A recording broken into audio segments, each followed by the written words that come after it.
This is the Frontier Freedom Hour, sponsored by Centennial Institute at Colorado Christian University. Here's Jeff Hunt. We're talking about the Gadsden flag kid, Jaiden Rodriguez. Well, he's got a war party with him going after this school district kind of violating his First Amendment rights. They've hired James Kerwin of Mountain States Legal Foundation. He's senior counsel over there, and he's joining us today. You have this great line in the press release you guys put out about this case that you are now filing lawsuits over the First Amendment violations against the school district. And you say that you're concerned about the increasing tendency of public schools to silence points of view that do not fit with the, quote, progressive political orthodoxy. Now, you are a First Amendment expert. And when I look at the state of Colorado, I kind of half-heartedly joke and say, gosh, we've been great for Alliance Defending Freedom. I mean, Jack Phillips, Lori Smith, 303 Creative, and now you have these preschools that have had to sue the Polis administration in order to be able to be a part of his kind of universal pre-K program without violating their First Amendment rights. It seems like we have a First Amendment rights problem in this state. What is going on here, Jim Kerwin? Well, yes, this is definitely of major concern to me. I'll focus just on the public school aspect of this. The Supreme Court recently, in one of its really important First Amendment rulings, took the opportunity to emphasize how important public schools in particular are for the future of free speech rights in America. So every government agency needs to, at the very least, abide by the bare minimum requirements of the First Amendment. And, that means allowing people to express themselves with some very limited exceptions, right? Public schools really ought to be doing even more, right? They shouldn't get anywhere close to the line. And here's why. Public schools are the training grounds for democracy. So students of today will be the voters and the citizens of tomorrow. Right. They'll also be the college students of tomorrow, right? And we see a lot of cancel culture impulses in colleges these days. A lot of that runs back to the fact that these kids, when they were coming up in their elementary schools, weren't educated properly on how important free speech is. I would just put it this way. There's this famous quote, which I will mangle, but it's something like, I don't agree with what you have to say. I strongly disagree with it, but I vigorously defend your right to say what you have to say. That's a very famous kind of sentiment. That's a message that needs to be transmitted from schools to students early and often. And so what that means is that, schools not only should be not violating people's First Amendment rights, they should really bend over backwards to host speech that might make people feel uncomfortable or might express disagreeable sentiments, because people need to learn that, the way that you deal with that is if you disagree, you try to reason back. You don't shut people up that disagree with you. And even more importantly, perhaps you'll learn something by listening to people with whom you disagree and by listening to people who at the beginning might make you feel uncomfortable. Talking with Jim Kerwin, senior counsel at Mountain States Legal Foundation. All right, I'm going to take the other side. I'm going to press you on this. Okay, New York Times even wrote an article kind of agreeing with you. Editorial, this came out about a year ago. America has a free speech problem. But Jim, why would we allow such hateful speech to be shared? This harms people. It is oppressive in its nature. It comes from colonizers. It comes from people that want to harm others.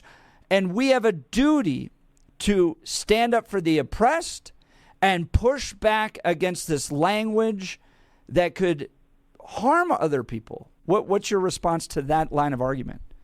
Yeah, I think there's a lot of things wrong with that. Number one is just as a matter of historical fact, as we've mentioned, this isn't a racist expression. So even the governor of Colorado, tweeted out, obvious. I think he used the word obviously. Obviously, right, he did. It's a proud symbol of resistance to governmental oppression. This is a teachable moment about history. Like, kids should know about this. So the idea that that's the first step of the flawed chain of reasoning by the school and the school district is that kind of thing. Like you can make some kind of argument that in my very paranoid world, this flag has taken on a new sinister meaning in contemporary discourse, or, the person who originally invented the flag, in fact, had slaves, which was illegal at the time and abhorrent, but, that is the way that it was back a couple of hundred years ago. And that somehow taints this historical symbol that has a clear meaning of, positive meaning about individual rights and resistance to governmental overreach, and it just turns it into something dark and sinister. The schools really should not be even thinking along those lines in this kind of paranoid way. But even if they do, if a school decides and school administrators that they think that this really is the meaning of this flag, what they do is they talk about it. They say, Jaiden is entitled to his point of view. He's entitled to express himself through this patch. We disagree with what he has to say. Here's why we disagree. And let's also let Jaiden, respond, and maybe he has something to tell us that will change our minds, or maybe we'll change his mind. All of that is how free speech works. It doesn't work by saying what you've said is so harmful, we must stop you from speaking in the first place. Nobody learns anything in a world like that. And so that's my response. Jim Kerwin's senior counsel at Mountain States Legal Foundation. And I want to go back to something that you said that I thought was very insightful, that today's K through 12 kids become tomorrow's college kids. I go back to Kristen Wagner's speech at Yale a few years ago, where she was literally chased off of campus. Riley Gaines. These are all people we've had at the Western Conservative Summit over the years, by the way. Riley Gaines literally having to huddle in a classroom as violent protesters sought to shut her down. FIRE, which is another great free speech organization, kind of listing the college campuses, and Harvard coming in dead last when it comes to free speech. I mean, these are the elite universities. This is where our Supreme Court justices, for the most part, come from. Our future presidents, members of Congress, senators, and they're all parts of these institutions that are like crazy in their efforts to shut down free speech. Just from your perspective, what do you think happened in higher education to get to this place where Harvard is ranked dead last for free speech?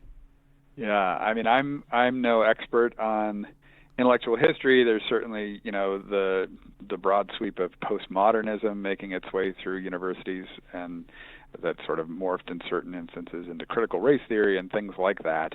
Again, I'm not an expert in this area, but these are very fashionable academic ideologies that have really just taken hold. That appears to be what has happened.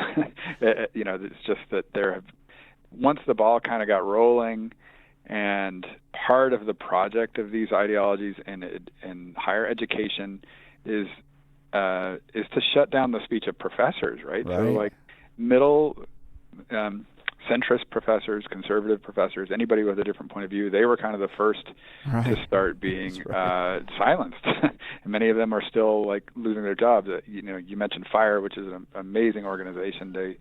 They are continually dealing with cases where college professors are being purged. So if you have a situation like that where the universities were already highly tilted, 5-1 in terms of one ideological makeup over another, and then there's a decades-long process of eliminating more and more of the people who disagree with you, and now you're 20-1, or in some disciplines, the liberals, so-called liberals, outnumber the conservatives, or the ratio is like an infinite number to zero, because there are no conservative or centrist professors at all.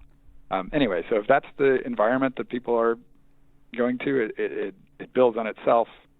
Things continue to move in one direction. I mean, that's really an important place where a stopping point in these processes would be at the university level. But I think also at the K through 12 level, which, going back to Jaiden's case, is a lot of what this case is about.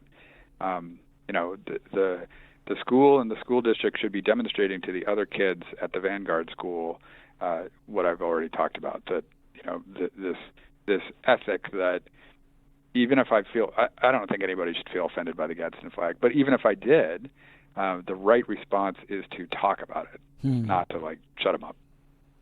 Drag him before tribunals and administrators and school boards and all that stuff to try to intimidate him. Jim Kerwin, senior attorney at Mountain States Legal Foundation. We're talking the Jaiden Rodriguez v. Harrison School District 2 case. If you remember the Gadsden flag kid, he's going after these school districts, and he's got a lot of good, powerful help to support him. When we come back, I kind of want to get into what kind of person is Jaiden a little bit? I mean, this type of young kid, I mean, my goodness, the courage you have to not only go up against your teacher. I was totally intimidated by my teachers, but to go up against your teachers, to go up against the administration, to go up against the school district. He has got to have a lot of strength and courage. I love to hear a little bit when we come back from this message about the type of person Jaiden is, the type of person his mom is, and then how people can be involved in this case. We've all watched it. For instance, we've gone to support Jack Phillips, gone down to his bakery. We held a prayer rally for Lori Smith and Jack. It's important that we rally around those that are willing to stand against such forces like Jaiden Rodriguez is, the Gadsden flag kid. Friends, you're listening to the Frontier Freedom Hour. It's sponsored by the Centennial Institute at Colorado Christian University. Guys, be a part of what we're doing at CCU. Go to centennial.ccu.edu. We're the great fighters for faith, family, and freedom in this state. When we come back, we'll continue this conversation about Jaiden Rodriguez. You're listening to the Frontier Freedom Hour.